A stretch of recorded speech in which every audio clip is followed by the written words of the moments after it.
is Second Bautista from DSN1G. Now, we return demonstrating po yung muscular system. So, let's start po by introducing ourselves to the patient. Then po, verifying po yung kanyang identity. And also, performing po yung hand hygiene. So, wear po gloves if necessary po. Then now, let's inspect po natin yung skeleton and yung pong mga extremities ni patient for symmetry and also sa alignment po. So, dito po is nakatayo po si patient. Titignan po natin yung front, sides, and back ni patient. So, dito po dapat is makita po natin na yung mga expected na curvature. Tulad po ng sa cervical, which is po naka-concave. Then po yung kung sa may thoracic, naka-convex. Then po yung natin sa lumbar is naka-concave din po. Then po yung knees po ni patient, dapat po naka-align po siya, straight. And then po yung paa or feet ni patient is naka-flat po sa floor and pointing po forward, not sidewards. And then po, so, ating abnormal findings dito is yung pong asymmetrical nga po yung mga alignments. And then po, yung pong mga curvature is katulad po ng kyphosis, which is po yung curvature po dito sa may cervical. Dito po yung parang naka-hunchback. And then po, abnormal din po yung lordosis, which is po yung naka-extend po yung kanyang buttocks. And then po next, let us now po observe naman po natin yung gait ni patient. So dito po is papag-walk po natin si patient across the room and then po pabalik. So dito po dapat po yung gait ni patient or yung paglalakad niya po is smooth. And then po also yung rhythm po is regular. So dapat po hindi po irregular yung kanyang pag-walk or yung gait niya po is hindi po siya like naglilimp po or yung tinatawag po nating shuffling. And then po dapat din po dito is symmetrical po yung pag-sway ng arms niya. So hindi po masyadong mataas yung isa, dapat po sabay lang po. And then po next, palpate naman po natin yung temporomandibular joint ni patient. So, put po natin yung ating finger pads in front of the patient's ear, and then po ask po natin sila to open and close their mouth. So, dito po dapat kapag po ating pinalpate is that yung pong kanyang jaw is mag-move po ng smoothly, and then dapat po is wala pong pain na ma-feel dito si patient. So next po is so assess naman po natin dito yung temporomandibular jaw po, joint po ulit ni patient. Dito naman po is for the range of motion. So firstly po is put po natin ulit yung ating mga finger pads in front of the patient's ear, and then po pa-open and close po natin ulit yung kanilang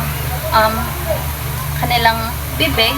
And then po dapat po is yung between po ng kanilang teeth, it is supposed to be 3 to 6 cm po wide. Then po next po is pumove po natin kay patient yung kanyang chin from side to side. So like this po. So side to side. So dapat po yun dito is mag-move po siya 1 to 2 cm. Then po next is move po natin yung or protrude po natin yung and retract po natin yung chin ni patient. So protrude po. So front po yung chin. So katulad po noon. Then po retract naman po papunta pong um, pa-back po. So, ganun. So, dapat po is wala pong difficulty or smooth po yung movement ni patient and symmetrical din po.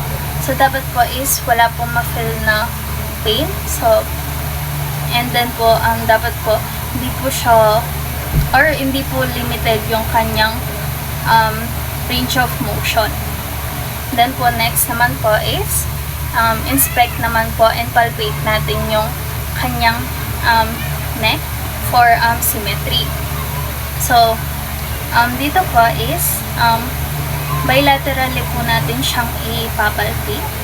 So, dito po sa may sternocleidomastoid po ni patient. So, palpate po natin bilaterally. So, pagkatapos po ng kabila is yung kabila naman po. Para po malaman natin if same po yung kanilang or symmetrical po sila.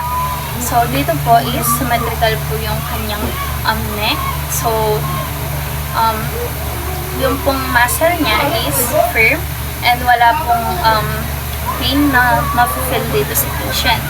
Next naman po is i-assess naman po natin yung neck ni patient ulit for range of motion. So, paggawa po natin si patient ng flexion, extension, and hyperextension. Or yung rotation po pala. And then po dito is pa-flex po natin yung kanyang head. So, dito po is chin to chest po natin yung paggawa kay patient. So, yun po. And then po, next is lateral naman po. Lateral flexion. So, pa-side po, ear to shoulder. Ear to shoulder. Dapat po hindi po mahirapan si patient sa paggawa na itong mga test na to. And then po next po is rotation naman po. So, magro-rotate po yung head ni patient from right to left or left to right. So, dapat po hindi po mahirapan si patient na gawin yung mga exercise. Yung abnormal findings naman po dito is limited po or hindi niya po magawa ng maayos po yung mga exercise. Then po next, i-assess naman po natin dito yung muscle strength ni patient sa may neck niya po ulit. So, dito po is papaupuin po natin si patient and then po put po tayo ng so dapat po is ma-resist po ni patient yung force na binibigay po natin. So, first po is sa face muna po. So, put po natin yung kamay natin sa one side ng face ni patient. So, bilateral din po to. So, put po natin. Then po, dapat po, kapag po tayo nagbigay ng force, dapat din po is magbigay sila ng force to resist po yung ating force. Then po, gawin natin yun sa kabila din po side. Then, next po is put naman po natin yung ating kamay over po sa head ni patient. Then po, i-assist lang po natin si patient. Then po, ask po natin si patient to resist po yung force natin na linalagay dito sa may taas ng ulo niya. So, pupush niya po pataas yung kanyang ulo. Then po, next, so put po tayo ng pressure naman or force dito sa may forehead ni patient. Then po, push po natin pa taas and then po sila pababa po. So, dapat po dito is hindi po mahirapan or wala din pong pain si patient. So, yung mga abnormal findings po is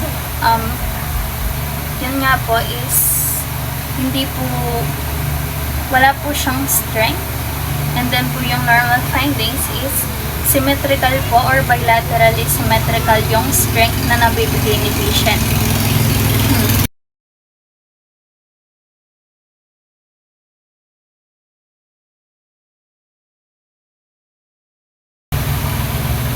Then po next naman po is inspect naman po natin yung shoulder ni patient. So, katulad po nung kanina, dun sa una nating pag-inspect is inspect po natin yung front, side, and back po ni patient. So, katulad po ng kanina is may mga expected po tayo na curvature dito.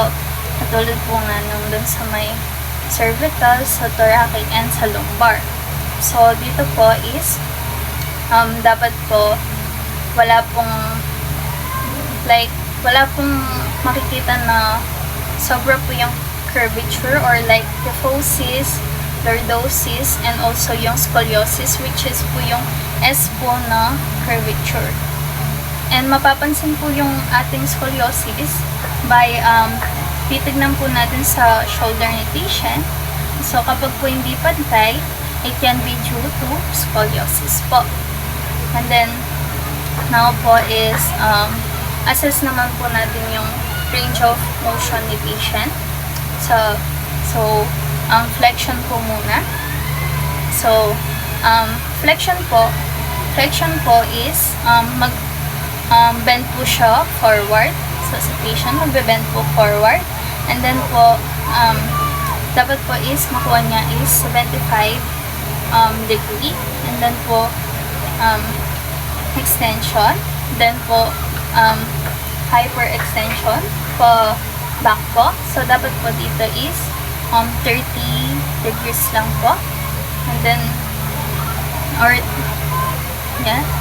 so 30 degrees. And then po now is lateral bend naman po, which is yung side, lateral bend, side. So, dapat po dito is makuha niya is 35 degree. And then, rotation naman po. So, kung nakaharap si patient, so, papunta po sa likod yung kanyang rotation. Ganun po. Then po, dapat po, dito sa rotation niya, is naka-rotate po yung upper body papunta sa likod, katulad po nito. So, dapat po dito is 30 degrees lang po. So, ayun po. So, dapat po is with ease lang po yung paggawa ni patient. Di po siya nahihirapan sa paggawa ng mga flexion, extension, tsaka hyperextension, lateral, and also po yung rotation. So, hindi po siya nahihirapan. Then po next is in front po ng mirror. So, i-assess po natin or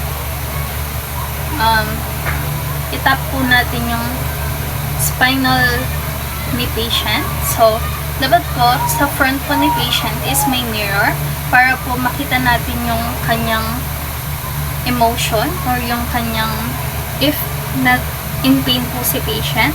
So, dito po is lalagay po natin yung isa nating kamay sa may likodan ni patient, and then with our other hand po, naka-fist, and then po i-percuss lang po natin.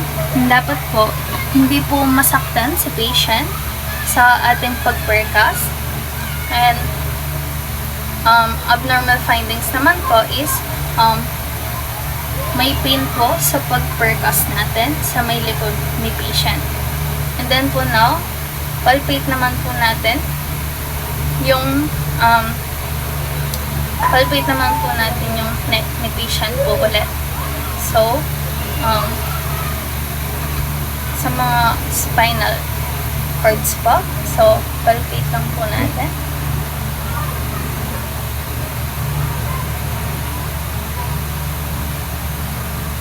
So, dapat po is yung spine po ni patient or yung dito po sa may cervical spine is straight lang po siya. Then, dapat po is wala din pong pain upon palpation po. And then po next is inspect naman po natin yung shoulder ni patient and yung kanyang shoulder girders. So, dito po is nakaupo po si patient. Tignan po natin yung kanyang shoulder if symmetrical po ito.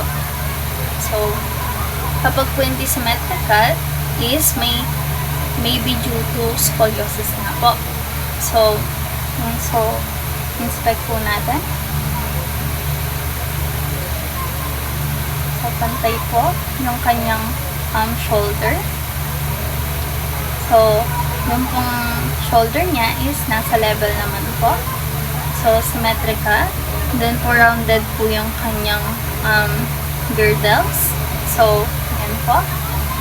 Then po, next, let us now po palpate naman po yung shoulder niya po and upper arm. So, palpate lang po natin. So, dapat po dito is hindi po magkaroon ng pain si patient. And then po also, yung po ang kanyang muscle, kapag po ating pinalpate, it is po firm. Then next po is, so, dito naman po, i-test natin po yung trapezius ni patient. So, pa-shrug po natin siya dito. So, dapat po, i-resist niya po yung resistance na binibigay natin. So, pa-shrug po natin si patient. Then po, i-resist niya po yung ano. Then po, yung dito po is, so that we know po, if yung shoulder niya po is nag-rise, so that means po na symmetrical po yung kanyang pag-shrug. So, that means po na parehas lang po yung strength. And then po, abnormal findings is weakness po sa isa or in both kung hindi man po niya ma-shrug yung resistance. So, now po, i-assess naman po natin yung shoulder for range of motion. So, i-assess po natin. So, with the client's pong hand, so, atin pong ipa-flex sideward. So, nakatagilid po si patient. Then po yung kanyang hand. So, kapag po forward, it is po or forward. So, dapat po is 180 degrees po. So, yun po yung flexion. Extension po dito sa may side po ng kanyang katawan. And then po, pa-back. So, dito po is dapat 50 lang. 50 degrees po. Ito po yung hyperextension. Then po next, so, nakaharap naman po. Okay, so, papunta po sa taas. Yung kamay ni patient or sa head. So, ang tawag po dito is external rotation. Then po, papunta naman po sa kanyang likod. This is po internal rotation. So, normal findings po dito is yung pong range of motion niya po is 90 degrees po. And then, abduction and adduction naman po tayo. So, katulad po nung kanina. So, yung pong hand niya, so may taas ng kanyang head. And then po, yun po yung adduction. So, away po from the midline. Then po, adduction naman po is pupunta po sa midline. Then po, parang mag-e-extend pa po siyang kaunti. So, that is 50 degrees po dahil po nag-extend po siya. Then, next po is i-assess naman po natin yung cuffs ni patient for damage. So, dito po is kung ito po yung affected arm ni patient is itataas po natin. And then po, ask po natin sa patient to slowly bring it down po. So, like that po, in different angles. And then, dapat po is painless po to. Wala pong ma-feel na pain si patient kapag po ginagawa niya. And then,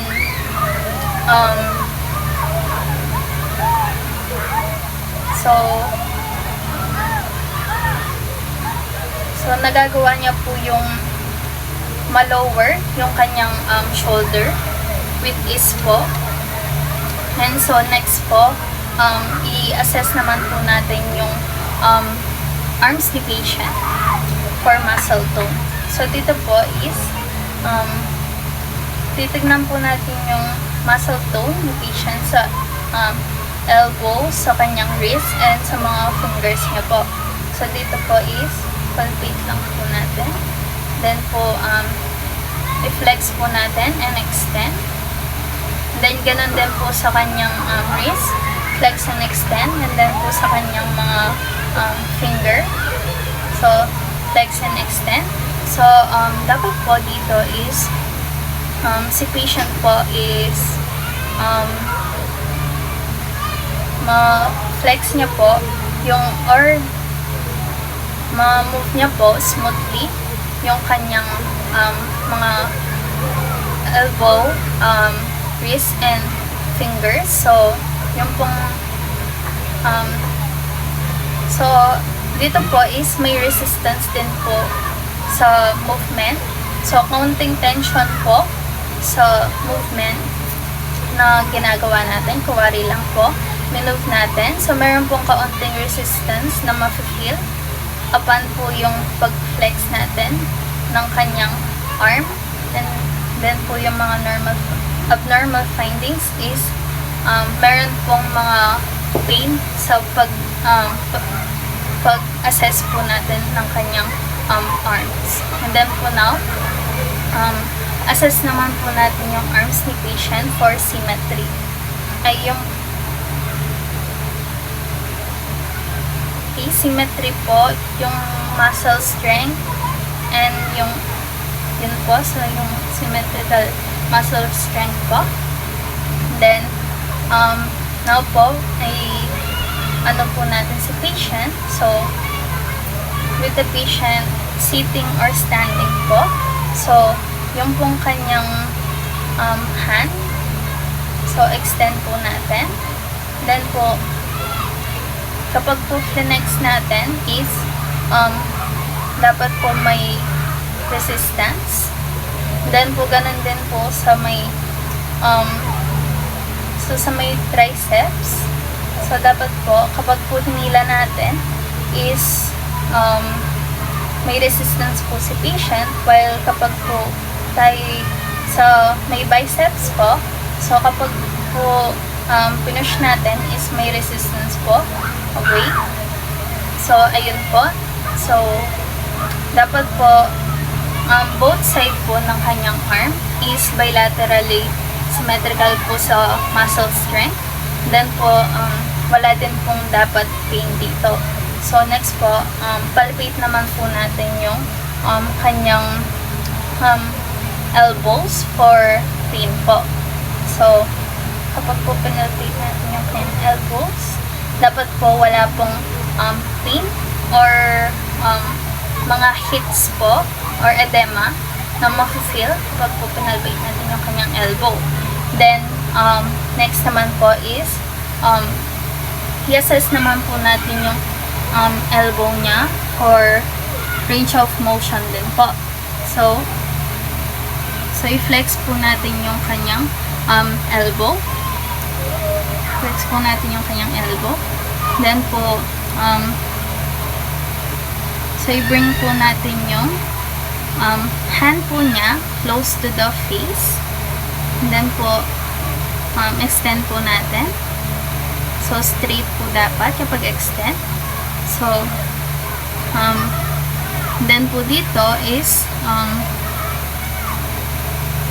dapat po is may ease po si patient or wala pong limited na range of motion. And then next po is inspect naman po natin yung joint ni patient sa kanyang mga wrists and sa hands po ni patient. So dito po is ito po yung wrist ni patient. So dapat po is naka-open po na ganyan. So And then, close po natin. Dapat po is wala po tayong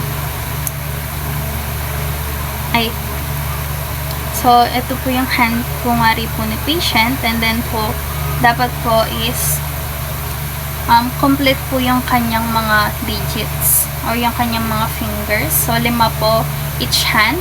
Ganun din po sa kanyang toes. And then, next po, palpate naman po natin each joint sa kanyang wrist and sa hand po. So, dito po is palpate lang po natin yung kanyang hand. So, dapat po is wala pong pain kapag po pinalpate po natin yung kanyang mga distal joint. So, next po, i-assess naman po natin yung muscle strength ni patient sa kanyang hand and sa kanyang mga fingers. So, dito po is first po is with the hands of the patient po. So, i-flex po natin,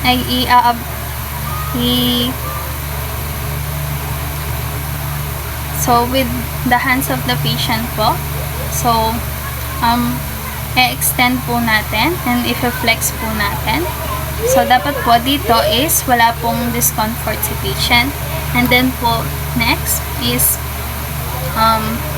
i-grip po natin yung grip po ni patient sa ating kamay. So, dapat po is wire lang po, bibigay po natin yung ating kamay kay patient.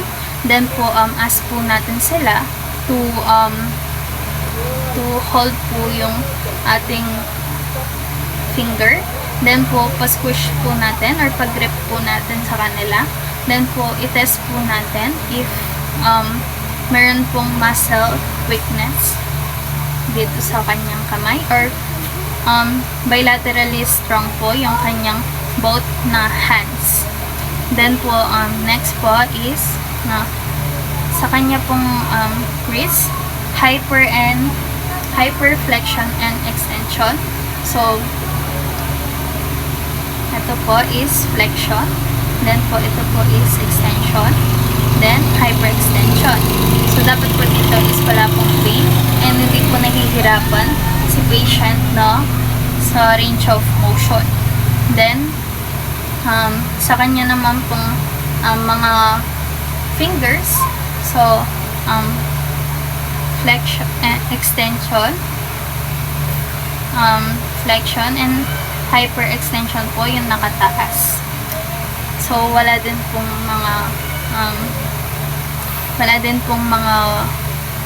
magiging hindi po magiging mahirap kay patient na galawin yung kanyang or i-flex and hyperflex yung kanyang mga digits.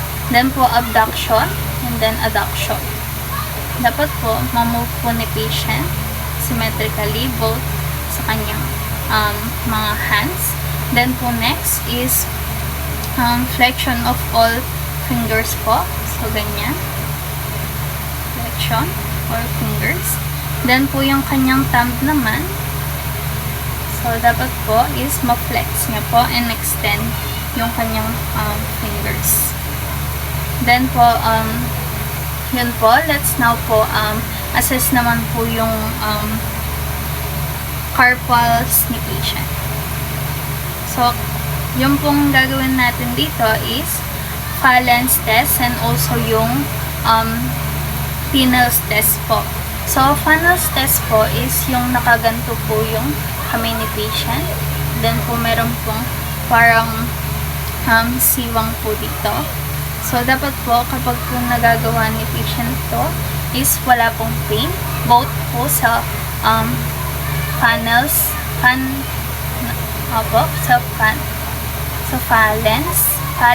and also sa Tinel's. So, yung Phalen's po is nakaganyan si patient and nakaganyan po si patient and wala po siyang pain na nafe-feel. And then po, yung next naman po is Tinel's naman po, dito. So, ipapercast po yung dito ni patient. Then po, or yung dito po ni patient. And then po, dapat po, wala pong pain or tingling sensation po. Then po, next is inspect naman po natin yung hips po ni patient for symmetry naman po. So, dito po is, so si patient po, titignan po natin yung front and back po ng kanyang hips. So, dapat po is symmetrical po or hindi po parang naka-up po itong sa kanyang right na hip, and then po yung sa kabila is naka-low. So, that means po na mayroon pong abnormalities sa kanya pong paa. And then po next is palpate naman po natin yung hips po ngayon ni patient. So, yung pong ating pagpalpate po sa hips ni patient is sa kanya pong iliac crest. Yun po yung ating magiging indication. So, palpate po natin. So, dapat po is wala pong pain upon palpation po. And also, dapat po stabilize po yung kanyang hips. Then po next is assess naman po natin yung hips po. Yung hips at saka po yung knee ni patient for range of motion po. So, dito po is naka-supine position po si patient. Then po flexion and extension. Then po hyperextension din po yung natin siya. So, nakahiga po si patient. Then, naka-straight po yung isa niyang paa. While the other po is naka-bend. Then po, so, dito po is inversion and aversion. So, papunta po doon, invert. And then po, papunta po, palayo po sa midline is aversion. Then po next, nakahiga din po si patient. Then po, yung kanya pong paa, naman po ngayon, naka-straight. Then po yung kanyang paa is mag-move away and toward the midline. So, ito po yung adduction and abduction. So, away from the midline is abduct, and then towards the midline po is adduction. So, after po natin i-assess yung range of motion po ng both knees and hips po ni patient, now po, let's assess naman po natin yung root compression.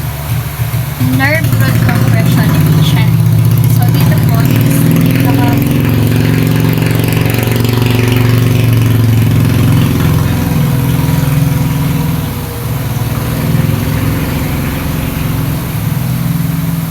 so dito po is sa nerve root compression naman po tayo. So, dito po is nakahiga po or naka-supination po si patient. Then po yung kanya pong isang leg is flatten lang po sa examination table. Then po yung kanyang other feet naka-bend po.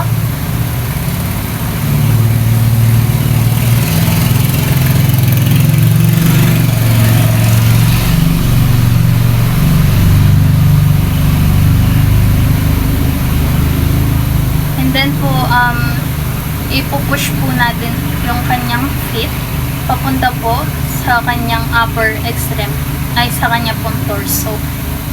Okay, so, dapat po, sa ating pag-angat po ng kanyang bend na knee, dapat po yung kanyang other foot is hindi po siya mag-rise. So, yun po yung abnormal findings kapag po nag-lift po yung kanyang isang paa. Then po, dapat po bilateral din po natin titignan ito. Then po, next is assess naman po natin yung muscle yung leg muscles ni patient. So, dito po is with the patient po na nakabend po yung knees niya. So, i-assess lang po natin yung muscles for symmetric. So, dito po is si patient po yung kanyang pong is so, yung kanya pong knee is nakabend.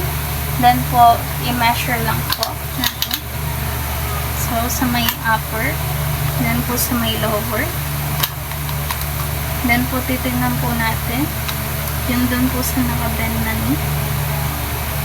So, both side po natin siyang titignan. Yan po. So, may knee po ni patient. So, bilaterally. Then po, dapat po is mahanap natin dito is yun nga po, symmetrical po. Yung bilaterally symmetrical po. Yung muscle niya sa legs. And then po, also, yung pong kung meron man pong difference is 1 cm lang po. Then po next is assess naman po natin yung muscle strength ni patient sa kanyang leg ulit. So, dito po is naka-supine po si patient. Then po, with her or his legs bent po. So, yung titignan po natin dito is so, yung pong muscle strength. So, dito po, sa hamstring po muna. So, naka-sitting position po pala dito si patient. Then po, naka-bend po yung kanyang knees. Okay. So, naka-bend po yung knees ni patient habang nakaupo siya. So, dito po is makikita po natin na yung kanya pong knee is dapat po kapag po natin siya binigyan po natin ng strength is mariresist niya po. So, kuwari lang po is ibebend po ni patient. So, sa hamstring po ibebend po ni patient yung kanyang knee and then po or yung kanyang leg. Then, tayo po is try po natin siyang i-straighten. So, dapat po dito is ma-resist po ni patient. Then po sa quadriceps naman po ni patient is para pong baliktad lang po is i-straighten po ni patient while we bend po yung kanyang knee. So, dapat po may resistance si patient. So, ayun po. Yung normal findings po dito is dapat po is kaya pong i-resist ni patient yung force na binibigay natin sa kanyang pag ano po natin sa kanyang hamstrings and also po yung quadriceps po. Then, next naman po is inspect naman po natin yung knees ni patient for yung kanyang symmetry. Okay, so yung pong knees ni patient. Okay, so dapat po dito nakaupo po si patient. Then titignan po natin yung kanyang knee if symmetric po both side. So, titignan lang po natin if symmetric po yung kanyang knees with the other. So, yan po. So, titignan po natin if symmetric po sila.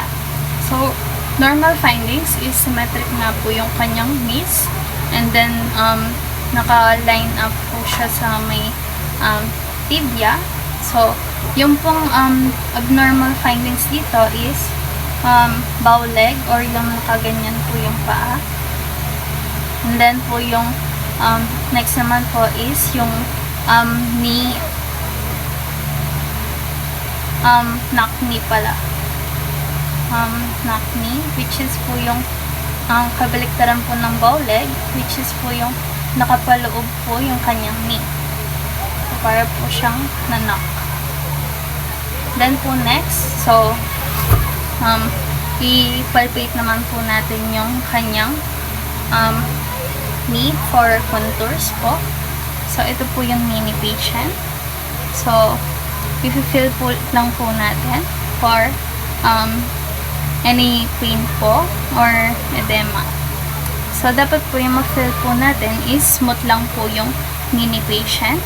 Then po, abnormal findings po is yun nga po, inflammation, edema, or meron pong pain sa kanyang paa. Then po next po is knee effusion naman po natin si patient, or yung tawag po na milking. So with our other hand po, so lalagay po natin dito sa may upper knee ni patient. So siya po yung pang-grip natin. Then yung other hand po natin sa ibaba ng knee ni patient. Then po putting force po towards po yung pataas po. Then po dapat po in milking po is dapat po wala po tayong ma-feel na bulging.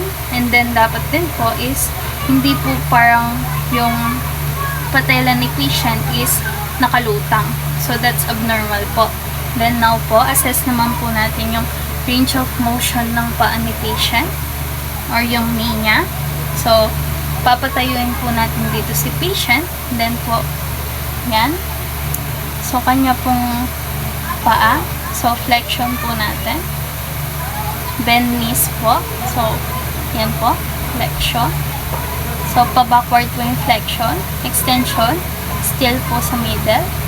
Then, hyperextension po. Towards po pa-front. So, dapat po is with ease po yung with ease lang po yung paggawa ni patient na to. And then po, hindi po siya parang hindi po siya nahihirapan sa range of motion ng kanyang knee. Then po next, so titingnan po natin yung stability ng knee ni patient. Okay? So, lateral and medial po yung gagawin natin dito. So, yung knee po ni patient. So, lalagay po natin dito. And then, dapat po is push natin yung dito sa other side. Okay? So, dapat po yung kung knee ni patient is hindi po siya mag-move or okay po. So, lateral po ito. Then po, next po is medial. So, sa lateral aspect naman po tayo mag-push. So, dapat po hindi rin po mag-move dito. Then, next is i-assess naman po natin yung knee po ulit ni patient and yung for any damages po. So, dito po is naka-bend po ulit yung knees ni patient. Then po, i-assess lang po natin if there are any damages. So, dapat po, wala pong ma-feel na pain si patient sa pag-assess po natin sa kanyang knee. And then po, now, inspect naman po natin yung ankle at saka po yung knee, ay yung pong kanyang feet. So, dito po is, titignan po natin yung, katulad po ng pagtingin natin sa kamay po ni patient kanina, titignan po natin yung kanyang paa ngayon. So, dapat po may 5 toes po si patient. Then po yung kanyang ankle is smooth po. So, dapat po wala pong deformities sa kanyang mga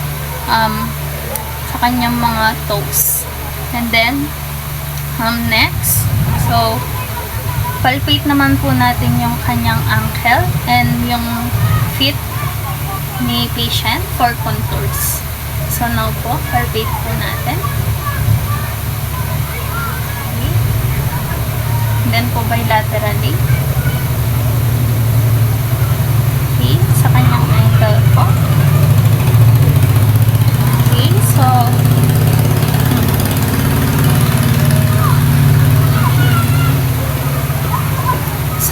dapat po nating ma-feel dito is firm po yung kanyang ankle tsaka yung feet.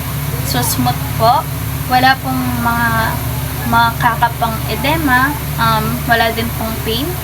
And then po next is i-assess naman po natin yung ankle and feet ni patient for yung ROM po or yung range of motion. So yung kanya pong paa. So, dorsi and plantar flex muna po. So, dorsiflex, papunta po sa taas.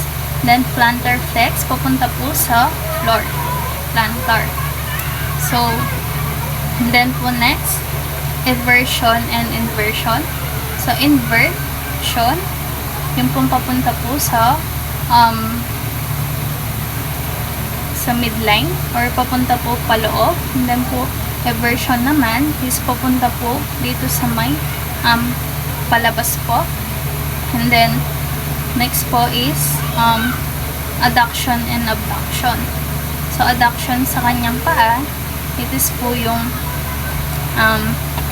sa dalawa po yan is yung feet niya po papunta po sa midline. So adduction, then abduction papunta po away from the midline. Then po sa toes niya naman po, so ayan, kumari po, ito yung toes ni patient. Then po, abduction, then adduction. Yan po. Adduction, abduction. So dapat po is magawa po ni patient yung mga range of motion na to. So yun po yung normal. Then po yung abnormal.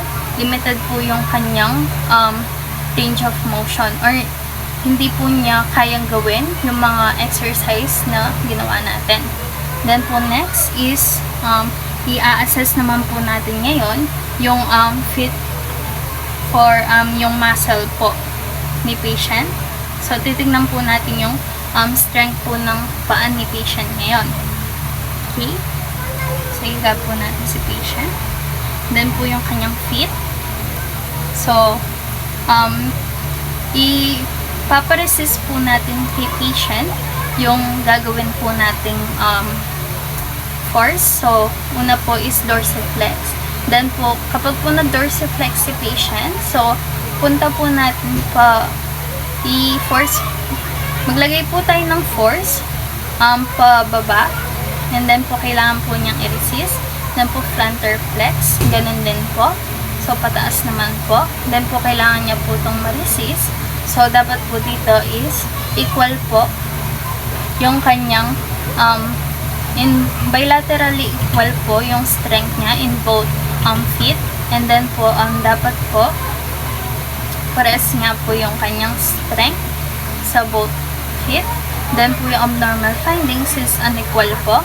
And also, meron pong weakness or mas weak po yung dito sa paa niya sa may right side kesa sa kanyang left side. And then po, yun lang po. Thank you for watching.